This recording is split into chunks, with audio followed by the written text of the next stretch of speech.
Guys, আজকে আপনাদের সামনে এমন একটি নাটকের রিভিউ নিয়ে চলে এসেছি। এই নাটকটি আপনি যদি পুরো পর্বগুলো দেখেন তাহলে আপনার জীবনটাই পাল্টে যাবে। হ্যাঁ বন্ধুরা, আমি সত্যি কথাই বলেছি এটা।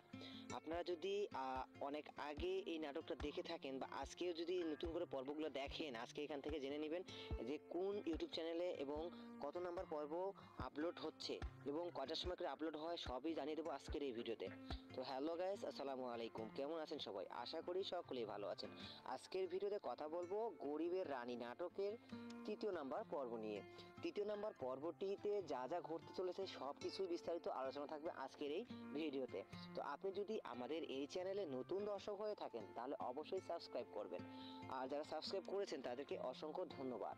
আমরা গত পর্বে দেখেছিলাম যে একজন গরিব মানুষ যখন একজনকে বিয়ে করার পর যে তার একটা যে চাহিদা পূরণ করার ক্ষেত্রে থাকে, সেটা খাদ্য বস্ত্র অন্যান্যদের থাকে, সেইগুলো যখন পূরণ করতে পারে না তখন দেখা যায় সেই রমণী, সেই বধূ অন্য কারো হয়ে যায়, অন্য কারো কথায় সে কনভার্ট হয়ে যায়, অন্য কারো নিয়ন্ত্রণে চলে যায়। তো আসলে এটা কি ওই গরিব ছেলেটার দোষ ছিল?